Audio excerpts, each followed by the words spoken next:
마태복음 25장 1절에서 13절까지의 말씀입니다.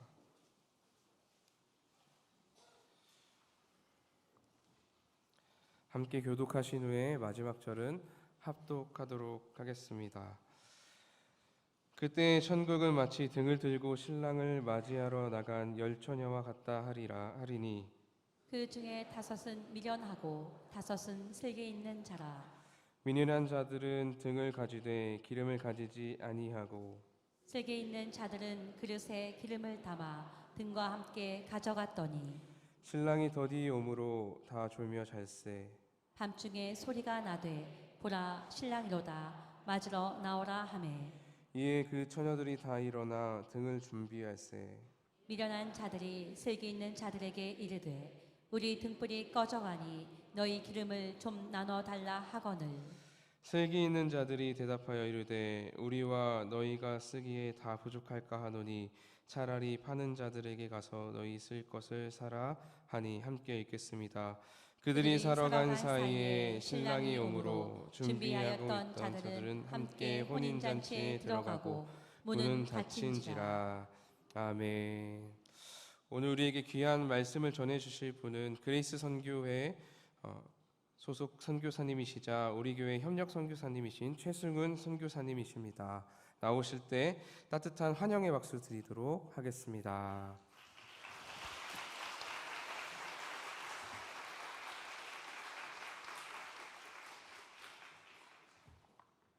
감사합니다. 오늘 이 저녁에 열방교회에서 하나님의 귀한 말씀을 함께 나눌 수 있도록 인도하신 하나님께 먼저 감사를 드립니다.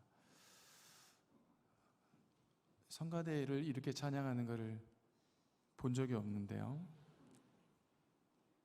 가운도 없고 박수를 치고 소리를 지르고 손을 높이 들고 하나님께서 우리 마음의 중심으로 드리는 찬양을 받으셨을 줄로 믿습니다. 저는 지금 소개받은 최승훈 선교사고요. 저는 태국 안에 이주 근로자로 살아가는 미얀마 사람들을 선교 대상으로 올해까지 16년째 사역을 하고 있습니다. 우리 미얀마 성도들도 주일날 모여서 예배를 드리면 보통 10시 반 정도에 모여서 예배 드리거든요.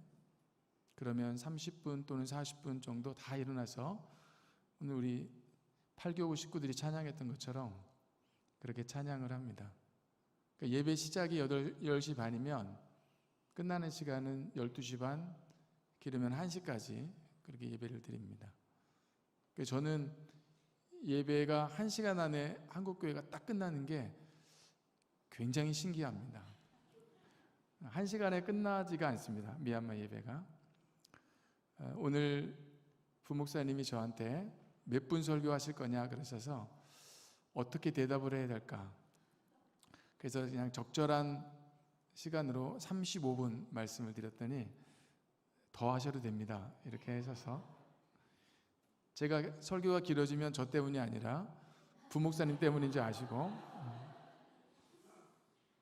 나중에 최승근 선교사 설교 길게 한다고 그렇게 하지 마시고 오늘 말씀을 좀 나누겠습니다. 말씀을 나누기 전에 제가 작년 연말에요. 어떤 선교사님이 저한테 와서 나는 주를 섬기는 것에 후회가 없습니다 라는 찬양을 아냐고 물어보더라고요. 그래서 무슨 제목이 그렇게 기냐고 저는 모르는 찬양이었거든요. 근데 저의 협력교회인 목동의 성문교회라고 있습니다. 그 교회의 성도들을 대상으로 2023년 한 해 동안 하나님께서 주신 찬양 가운데 가장 은혜가 되는 찬양이 뭔가라고 이렇게 설문조사를 했는데 그때 1등으로 뽑힌 찬양이 나는 주를 섬기는 것에 후회가 없습니다 라는 찬양이라고 해서 제가 유튜브를 틀어놓고 이 찬양을 부르며 선교지를 오가면서 교회를 오가면서 계속 들었던 기억이 있습니다. 그래서 이 시간에 이 찬양을 한번 제가 해보고 싶은데요. 이거는 제가 반주자님한테 미리 말씀드리지 않은 그런 부분인데 C코드입니다. 네. 제가 한번 찬양해 보겠습니다.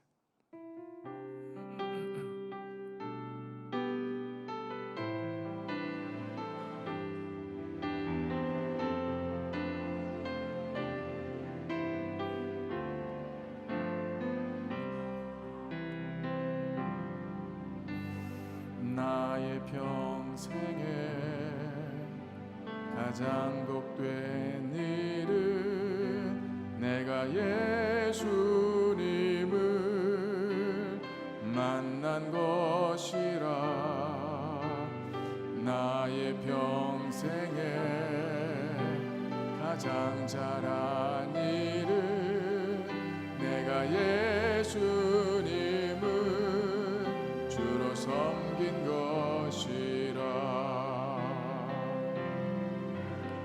이 세상 살 동안 내가 걷는 길이 때론 험하여서 넘어질 때도 주의 강한 손이 나를 붙드시니 나는 예수님만 주로 섬기며 살리. 나는 주를 섬기는 것에 후회가 없습니다. 내가 걸어온 모든 시간 다 주의 은혜니 내가 걸어간 모든 날도 주만 섬기며 살리. 오직 예수 이름 부르며 살아가리라. 이것이 나의 간증이요 이것이 나의 찬송일세. 나 사는 동안 끊임없이 구주를 찬송하리로다.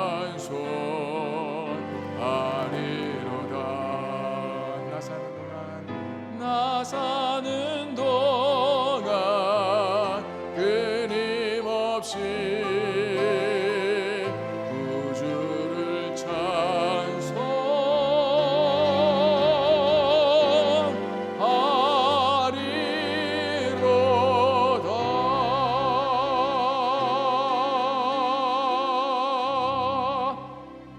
할렐루야. 네. 제가 이 찬양을 처음 들을 때 너무 좋았던 것은 후렴 부분에 이것이 나의 간증이요 이것이 나의 찬송일세. 이게 찬송가 288장이잖아요. 이 찬송가가 바뀌기 전에는 204장이었거든요. 저는 찬송가 전체 중에 이 찬양을 제일 좋아하거든요. 근데 이 찬양이 거기 들어있는 거예요. 그리고 또 한 가지는 제가 시편 말씀 중에 시편 37편 23절과 24절 말씀을 너무 좋아합니다. 여호와께서 사람의 걸음을 정하시고 그 길을 기뻐하시나니 저는 넘어지나 아주 엎드러지지 아니함은 여호와께서 손으로 붙드심이로다. 근데 이 나사가 이 앞부분에 다 들어있는 거예요. 그래서 야, 어떻게 누가 이 찬양을 만들었을까? 제가 좋아하는 찬송과 제가 너무나 좋아하는 구절을 넣어서 이 찬양을 만들어서 저게 알게 돼서 작년 연말에 이 찬양을 많이 부르고 다녔던 기억이 있습니다. 미얀마 사역 사진이 좀 있는데요. 함께 잠깐 나눌까요? 설교하기 전에 첫 번째 사진부터 한번 보여주시면 저기 앞에 네 분이 목사 안수를 받고 있습니다. 올 초에 네 분에게 목사 안수를 베풀었고요. 저 네 분은 작년에 강도사 인호를 받았고 올 초에 목사 안수를 받았습니다. 네 분 다 저희 그레이스 선교부에서 같이 사역하는 교회 담당 목사님들입니다. 그리고 저 네 분은 메솥이라는 곳에 저희 신학교가 있는데 그 신학교에서 공부하고 제가 성경을 가르치고 해서 신학교를 졸업한 졸업생 출신입니다. 그 졸업생들이 목사 안수까지 받고 지금 저희 그레이스 선교부 안에서 같이 교회 담임 목사로 동역을 하고 있습니다. 다음 사진이요. 아까 말씀드린 메솥 신학교입니다. 올해 3월 초에 메솥 신학교 총 10회 졸업식이 있었습니다. 7명이 졸업을 했고요. 10회에 걸쳐서 졸업한 졸업생은 총 85명이 졸업을 했고, 그 중에 3분의 1가량이 저희 선교부와 함께 어떤 식으로든 연결해서 같이 사역을 하고 있습니다. 다음 사진이에요. 치앙마이에서 북쪽으로 3시간 정도 떨어진 곳에 치앙라이가 있고요. 거기에 치앙라이 은혜교회가 있습니다.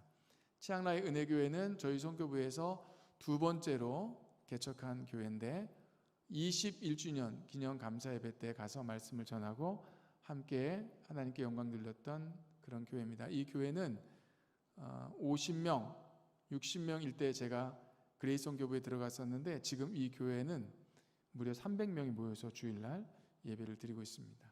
다음 사진이에요. 이 교회는 수탭 은혜교회라는 교회고요. 16주년 기념 감사 예배를 드리고 치앙마이에 있는 교회입니다. 이 교회가 저한테 좀 특별한 것은 제가 파송교회가 수봉산교회인데 수봉산교회가 재정을 헌금해서 예배당을 지었고 그리고 지금까지 함께 주의 사역에 동참하고 있는 교회이기 때문에 그렇고요.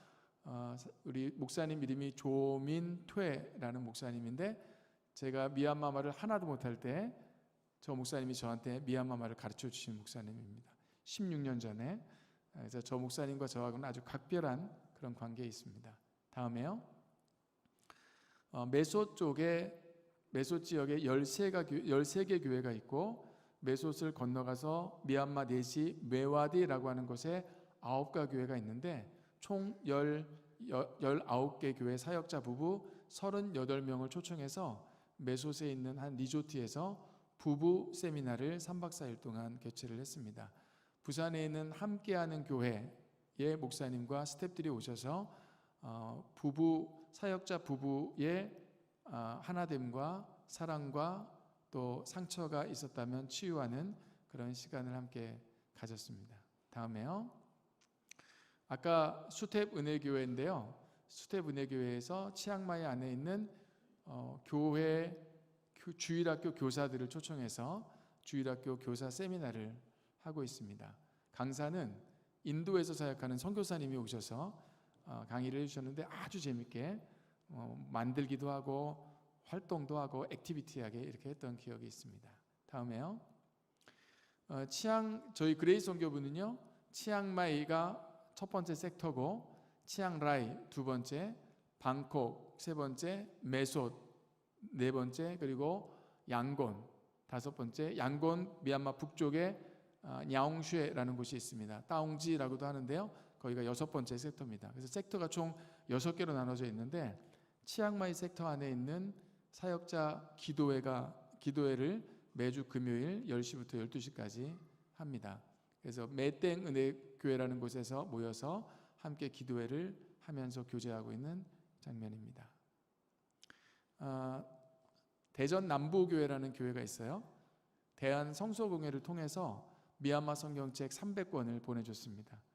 저희 선교부에 300권을 전달했는데 미얀마에서 찍은 성경책이 아니라 한국에서 찍은 미얀마 성경책입니다.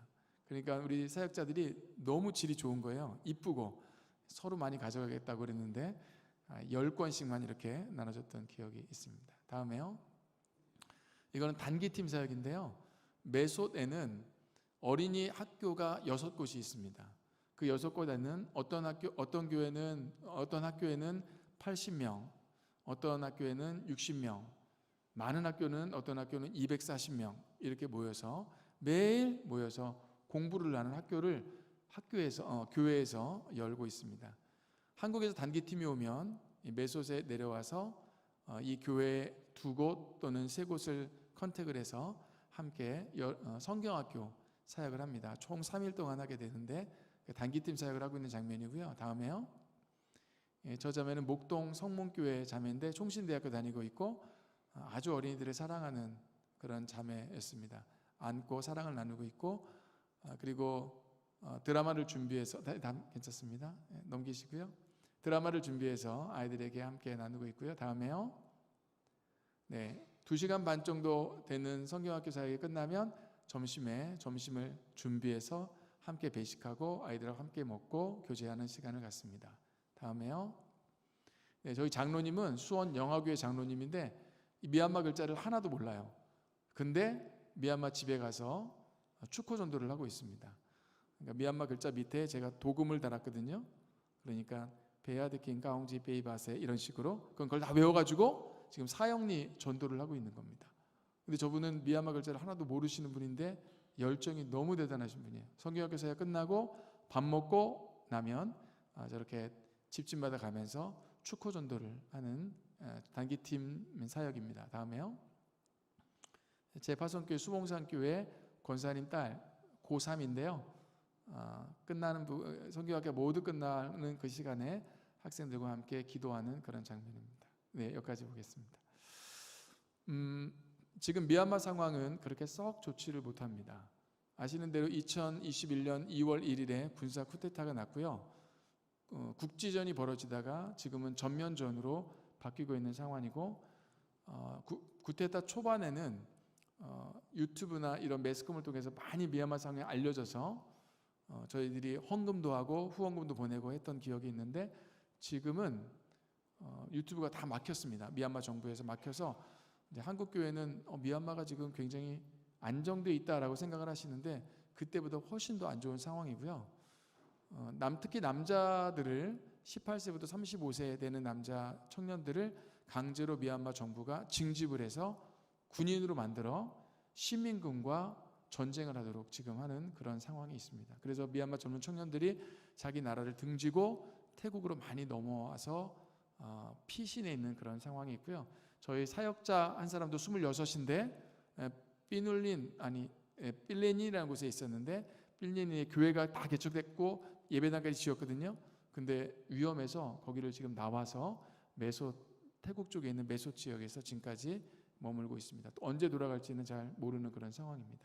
그래서 여러분 아까 아프가니스탄을 위해서 기도해 주시는 것처럼 미얀마를 위해서 미얀마의 안정을 위해서 또 정치와 경제와 또 미얀마 국민들과 특별히 교회를 위해서 교회 사역자들을 위해서 또 그레이스 선교부를 위해서 계속해서 기억해 주시고 기도해 주시면 감사하겠습니다.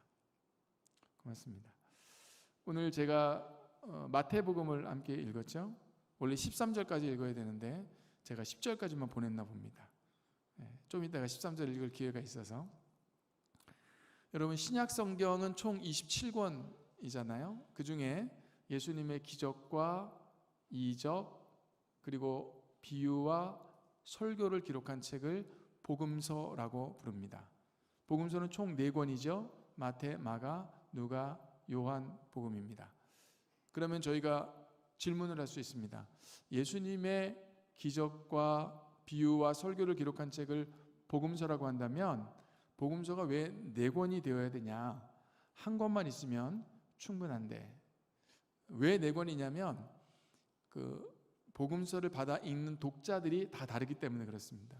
마태는 누구를 염두에 두고 복음서를 썼냐면 유대인을 염두에 두고, 마가는 로마인을 염두에 두고, 누가는 헬라인을 염두에 두고, 그리고 요한은 전 세계인을 염두에 두고 자기의 복음서를 써서 어떻든지 자기의 복음서를 받아 읽는 독자들이 복음을 잘 이해하고 믿을 수 있도록 돕기 위해 복음서를 썼기 때문에 복음서는 총 4권입니다. 오늘 우리가 읽은 마태복음은 조금 전에 설명한 것처럼 독자가 유대인입니다. 여러분 유대인이 누군지 아시죠? BC 722년에 아시리아가 북쪽 이스라엘을 멸망시키고 기원전 586년에 바벨론이 남쪽 유다도 멸망시킵니다. 그리고 유다 지파 사람들이 바벨론의 포로로 3차에 걸쳐서 끌려가서 예레미야의 예언대로 70년 동안 바벨론의 포로 생활을 해야 했습니다. 70년이 지나자 포로 귀환을 했는데 3차에 걸쳐서 포로 귀환을 했고요. 그런데 그 유다 지파 사람들이 자신의 나라 유다로 돌아왔을 때 이미 그 땅에는 아라비아 사람과 사마리아 사람과 그리고 호론 사람들이 살고 있었습니다. 그래서 그 사람들과 섞여 사는 것이 너무나 부담스러워서 자기들 스스로를 유대인이라고 부르며 하나님 앞에서 정결하게 살려고 애썼던 사람들을 우린 유대인이라고 부릅니다. 이 사람들은 구약 성경을 아주 잘 알고 있는 사람들이었죠. 특별히 모세오경을 아주 잘 알고 있었고요. 율법에 대해서 아주 정확한 지식을 가지고 있었던 사람들이었습니다. 제사 규정과 할례와 안식일과 배상과 음식 규정에 대해서 아주 정확한 지식을 가지고 있었던 사람들입니다. 그래서 우리가 마태복음을 읽으면 구약 성경의 인용이 다른 복음서들보다도 훨씬 더 많은 것을 알 수가 있습니다. 마태복음의 이런 배경을 이해하시면서 오늘 본문으로 한번 들어가 볼까요?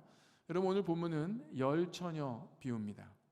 슬기로운 다섯 처녀와 미련한 다섯 처녀로 나눌 수가 있죠. 이렇게 나눌 수 있는 기준은 슬기로운 다섯 처녀는 등과 함께 기름을 준비했고, 미련한 다섯 처녀는 기름을 준비하지 않았고 등만 준비했기 때문입니다. 여러분, 오늘 이 본문 1절부터 13절까지 내용은 저희가 아주 잘 알고 있는 내용입니다.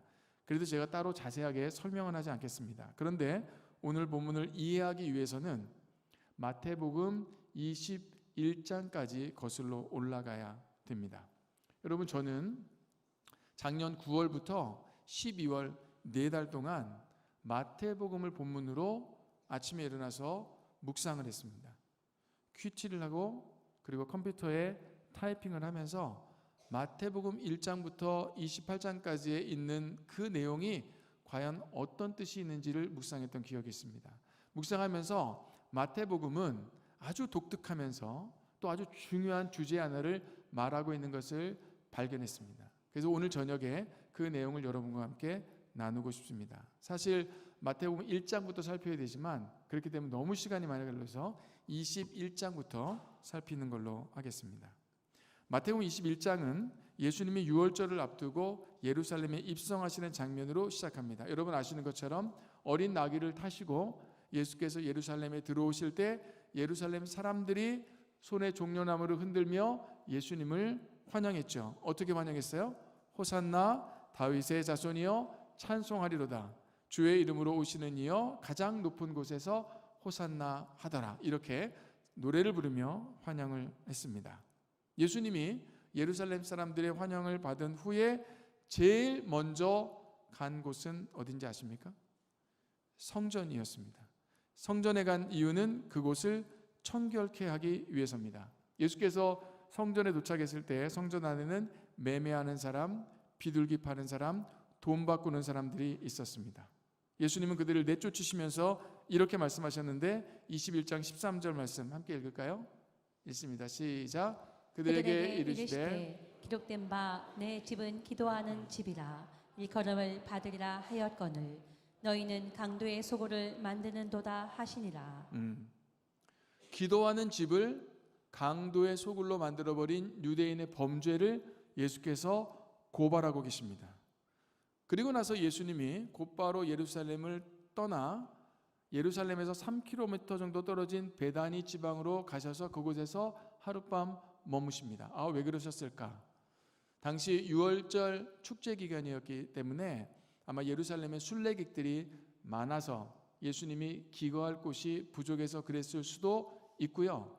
예상할 수 있는 또 다른 중요한 이유는 기도하는 집을 강도의 소굴로 만들어버린 예루살렘 사람들을 견딜 수가 없어서 예수님이 예루살렘을 잠시 떠나서 베다니에 갔을 수도 있습니다. 아무튼 예수님은 예루살렘을 빠져나오셨습니다. 그리고 이튿날 아침 일찍 예루살렘을 다시 들어가시죠. 예수님은 시장하셨습니다. 길가에 무화과 나무를 보셨어요? 잎사귀가 무성했죠. 그런데 열매가 없었습니다. 그리고 예수님 무화과 나무를 저주하십니다. 읽습니다. 19절 시작. 길가에서 한 무화과 나무를 보시고 그리로 가사 잎사귀밖에 아무것도 찾지 못하시고 나무에게 이르시되 이제부터 영원토록 내가 열매를 맺지 못하리라 하시니 무화과 나무가 곧 마른지라. 무화과 나무는 이스라엘 백성을 의미합니다. 좀 더 구체적으로 얘기하면 유대인을 의미합니다. 상징하는 것이죠. 무화과 나무에 열매가 없다는 것은 유대인에게 율법에 합당한 열매가 없다는 뜻입니다. 그들은 구약 성경을 잘 알고 있었고 특별히 율법에 대해서 알고 있었고 안식일, 할례, 음식, 배상, 제사 규정을 누구보다도 잘 알고 있었던 사람들이었는데 그들은 율법에 합당한 행동을 가지지 못했습니다. 그러므로 무화과 나무를 저주했다는 것은 유대인의 범죄를 심판하셨다는 것인데 그들에게 꼭 있어야 할 행동이 없음으로 인해서 유대인을 심판하시는 예수님을 만날 수가 있습니다. 여러분, 행동이 없었다라는 말을 잘 기억해 주십시오. 행동이 없었습니다. 예수님이 무화과 나무를 저주하시자 순식간에 무화과 나무가 말랐어요. 그 광경을 목격한 제자들이 무화과 나무가 어찌하여 곧 말랐습니까? 라고 예수님께 물었을 때 예수께서 대답하시는데 21절, 22절 함께 읽을까요? 시작. 예수께서 대답하여 이르시되 내가 진실로 너희에게 이르노니 만일 너희가 믿음이 있고 의심하지 아니하면 이 무화과 나무에게 된 이런 일만 할 뿐 아니라 이 산더러 들려 바다에 던져지라 하여도 될 것이요 너희가 기도할 때 무엇이든지 믿고 구하는 것은 다 받으리라 하시니라. 여러분, 제자들의 질문은 예수님, 왜 무화과 나무가 곧 말랐습니까? 그럼 예수님이 그 질문에 대한 대답을 하셔야 되는데 예수님의 대답을 잘 들어보면 마치 기도에 관한 말씀을 하시는 것처럼 보입니다. 그런데 이 말씀은 기도에 관한 말씀이 아니고요. 21절, 22절에서 우리가 주목해 보아야 할 단어는 만일 너희가 믿음이 있고 이 말입니다. 다른 말로 하면 너희에게 만일 믿음이 있다면 이런 말인데 그러면 여러분들 묻겠습니다. 그들에게 믿음이 있다는 뜻입니까? 없다는 뜻입니까? 예, 없다는 뜻이죠. 그러니까 21절, 22절에서 예수님의 대답을 우리가 읽을 때 주목해야 할 것은 유대인들에게 지금 믿음이 없구나라는 것을 아셔야 됩니다. 믿음이 없다는 말을 또 기억해 주십시오. 여러분, 조금 전에 설명할 때 유대인들에게 먼저 뭐가 없다고 말씀드렸죠? 행동이 없다고 말씀드렸습니다. 율법에 합당한 행동이 없습니다. 그렇다면 왜 유대인들에게 행동이 없었을까요? 믿음이 없었기 때문에 그렇습니다. 믿음이 올바르면 행동이 올바른데 반대로 믿음이 올바르지 않으면 행동이 올바를 수가 없습니다. 예수님은 예루살렘 입성과 동시에 성전으로 가셨고 성전 안에서 매매하는 자들, 비둘기 파는 자들, 돈 바꾸는 자들을 내쫓으셨습니다.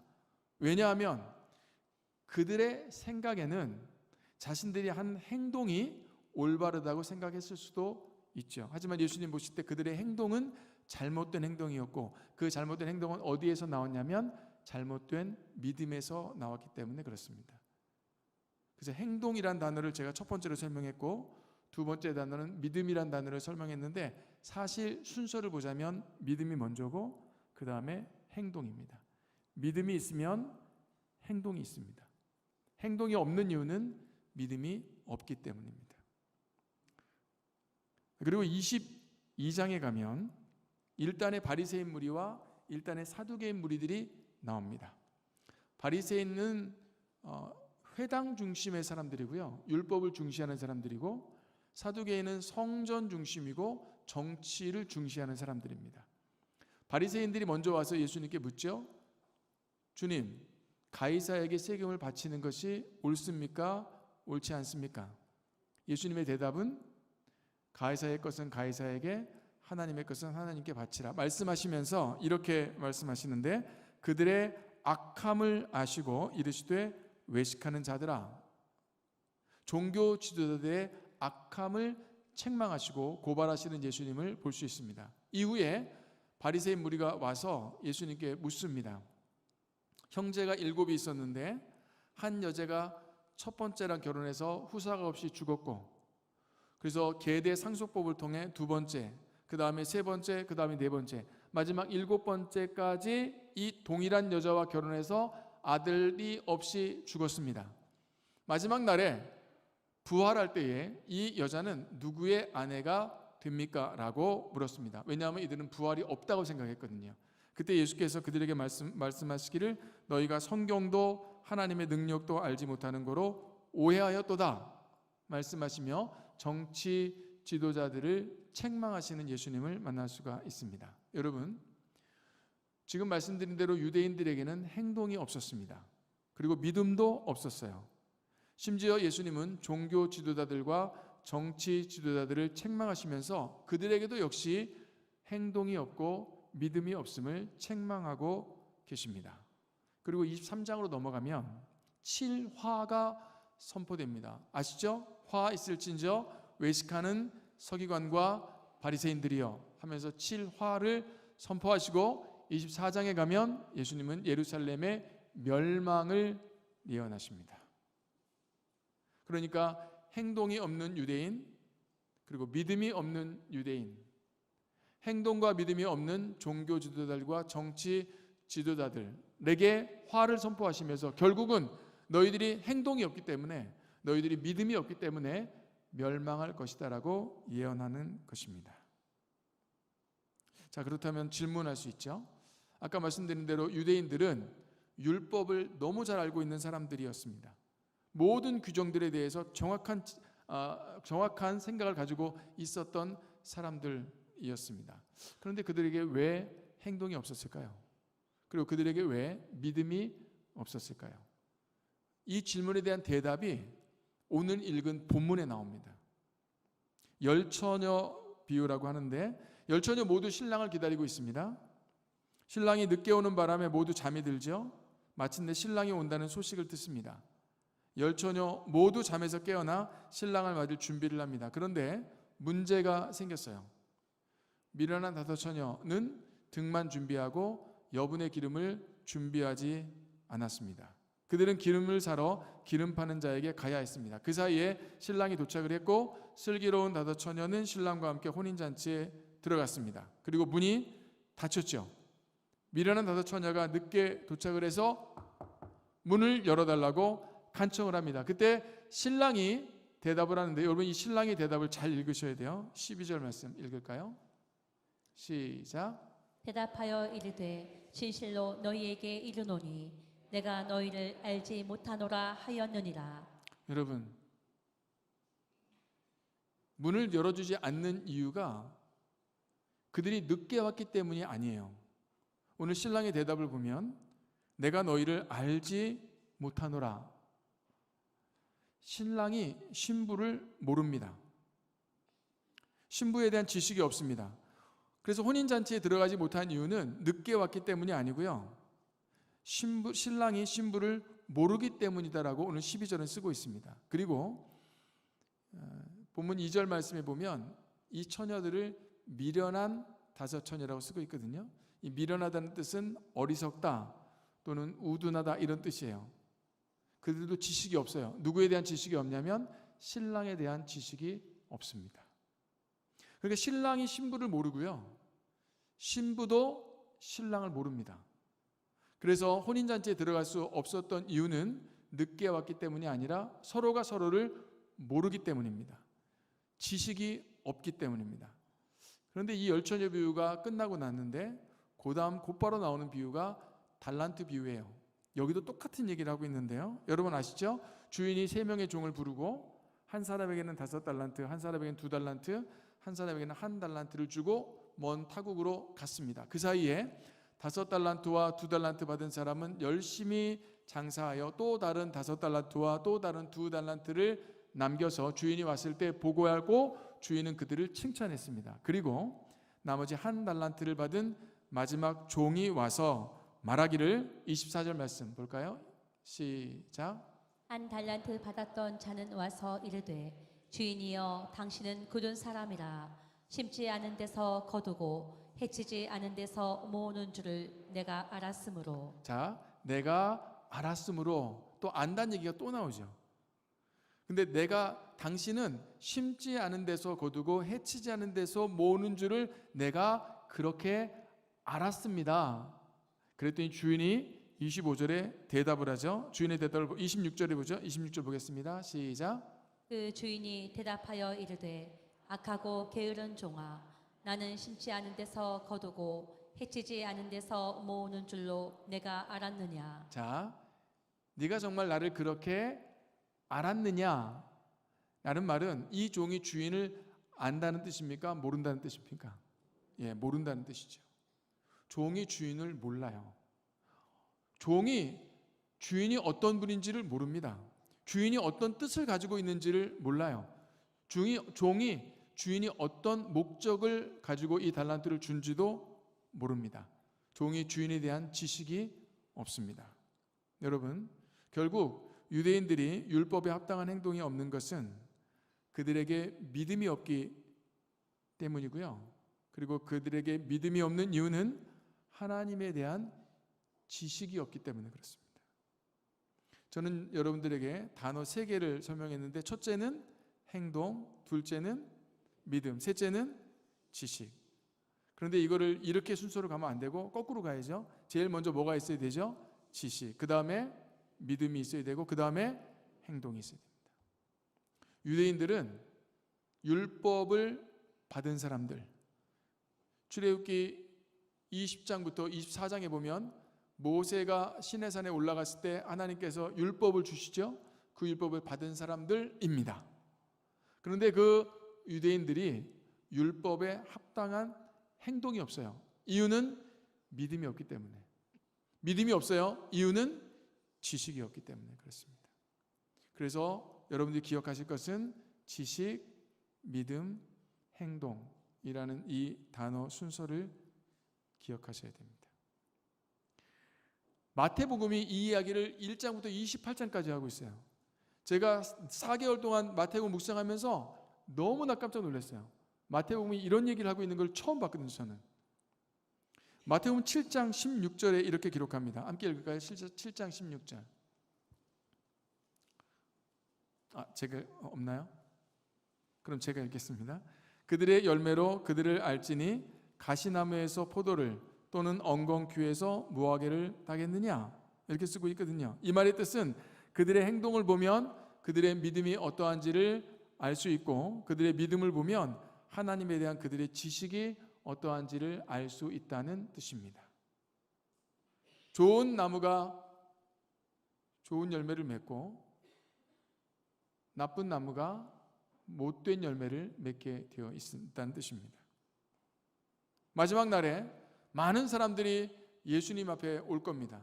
그리고 말하겠죠. 주님, 저는 주님의 이름으로 선지자 노릇하며 주의 이름으로 귀신을 쫓아내며 주의 이름으로 많은 권능을 행치 아니하였나이까 할 때에 예수께서 그들에게 이렇게 말씀해 7장 23절 같이 읽겠습니다.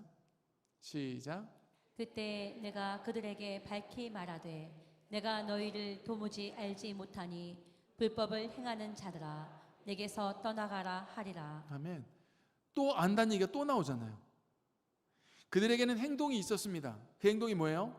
선지자 노릇, 귀신을 쫓아냄, 많은 권능을 행함. 근데 주님은 마지막 날에 그들을 보면서 내가 너희를 도무지 알지 못한다. 이런 많은 행동들을 했음에도 불구하고 그들은 하나님이 어떤 분인지를 몰랐습니다. 그래서 하나님도 그들을 모르는 겁니다. 그들이 천국에 들어오지 못하는 이유는 행동이 없기 때문이 아니에요. 지식이 없기 때문에 그렇습니다. 그 없는 지식에서 자기들 스스로 만들어낸 생각, 하나님은 이런 분이실 거야 라고 생각해서 만들어낸 하나님, 그리고 그것을 믿는 믿음, 그 잘못된 믿음에서 나온 행동, 그것을 하나님은 용납할 수가 없는 겁니다. 예수께서 청전청결 사건을 청전청결케 하기 위해서 예루살렘으로 들어가셔서 성전에 봤을 때에 유대인들은 열심히 있었어요.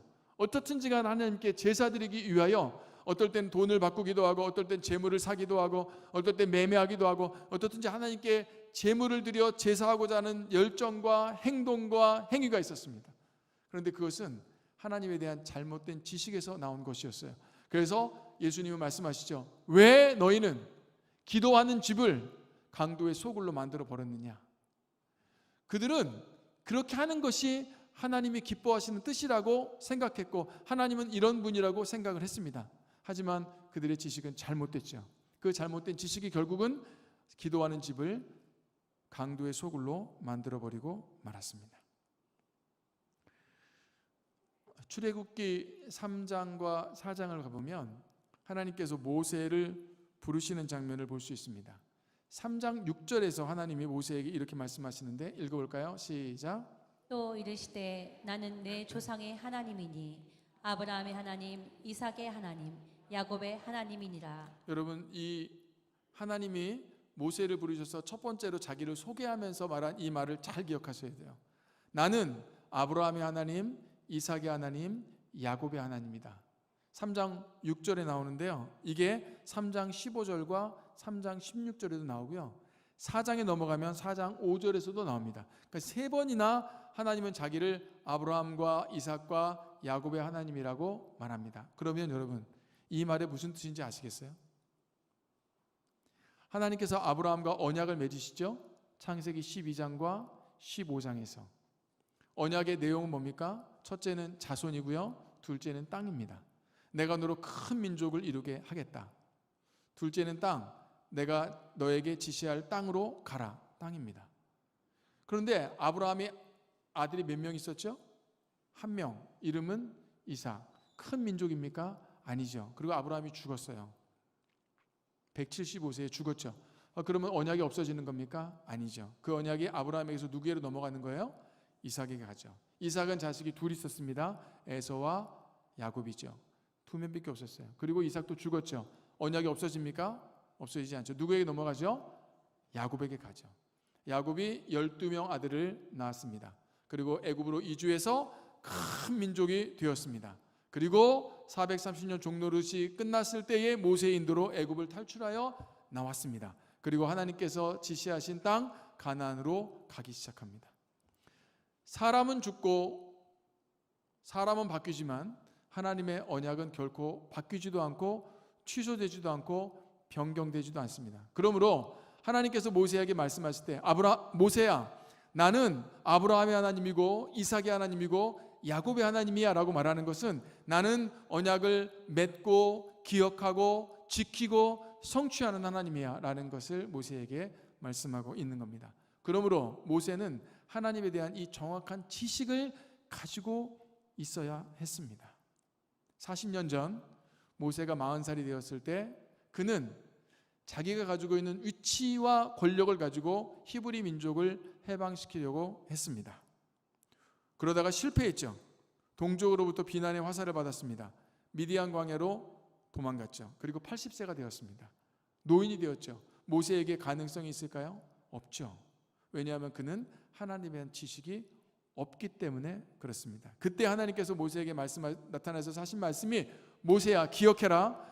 내가 누군지 정확하게 지식을 가져야 한다. 나는 아브라함과 이삭과 야곱의 하나님이다. 나는 언약을 맺고 지키고 성취하는 하나님이다. 내가 큰 민족을 만들었고 이제 그 큰 민족을 이끌어내어 가나안 땅으로 인도할 것이다. 사람은 없어지지만 사람은 바뀌지만 내 언약은 결코 바뀌지 않는다. 하나님은 모세에게 하나님에 대한 지식을 먼저 갖게 하십니다. 모세는 하나님이 누구신지를 정확히 먼저 알아야 했고 그 다음으로 자신이 알게 된 그 하나님을 믿어야 됐습니다. 자, 그러면 지식이 있고 믿음이 있으면 다음에 뭐가 있죠? 행동이 있죠. 하나님께서 모세에게 행동을 요구하시는 거예요. 출애굽기 4장 12절 읽습니다. 시작. 이제 가라. 내가 내 입과 함께 있어서 할 말을 가르치리라. 아멘. 영어 성경에는 Now go, I will help you 이렇게 써 있어요. 이제 가라. 내가 너를 도우리라. 하나님께서 모세에게 드디어 행동을 요구하시는 겁니다. 모세야, 너 먼저 내가 누군지 잘 알았니? 그리고 내가 누군지를 믿었니? 그러면 가라. 그리고 모세는 하나님을 의지하고 자기가 알게 된 아브라함과 이삭과 야곱의 하나님을 알고 믿고 행동으로 옮겨 애굽으로 갑니다. 그리고 바로 왕 앞에 쓰지요. 모세는 두려움이 없습니다. 모세는 주저함이 없습니다. 바로가 10번이나 거절하고 부정했지만 모세는 거기에 실망하지도 않습니다. 왜냐하면 모세는 알거든요. 하나님이 누군지를 정확하게 언약을 지키신다는 걸 알았거든요.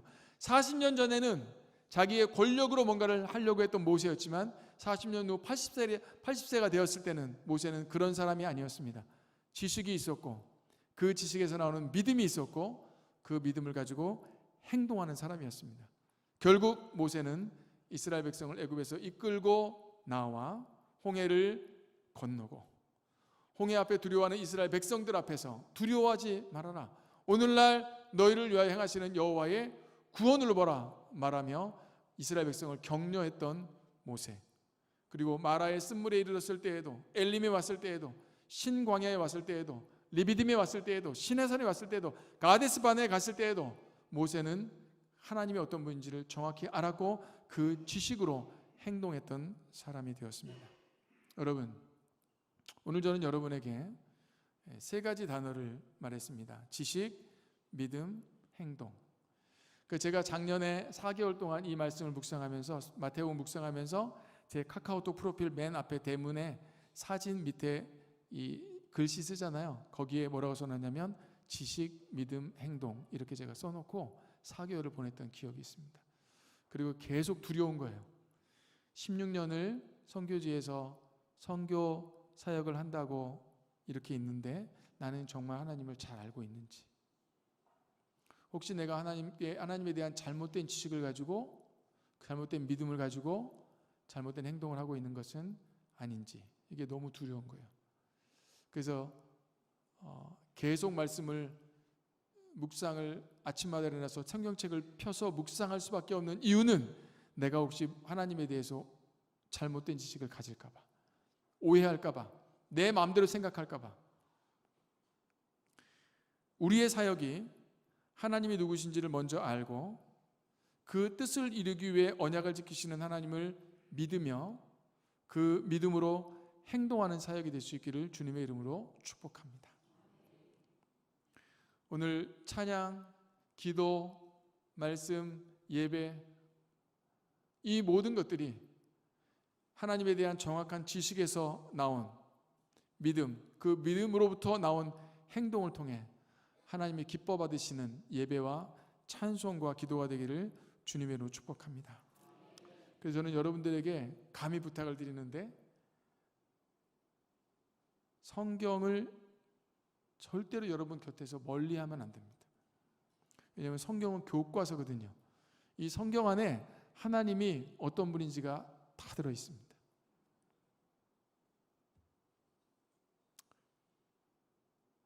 제가 계속해서 기도하는 것 중에 하나는 뭐냐면, 하나님 아버지, 교회가 고난을 두려워하지 않는 공동체가 되게 하여 주옵소서.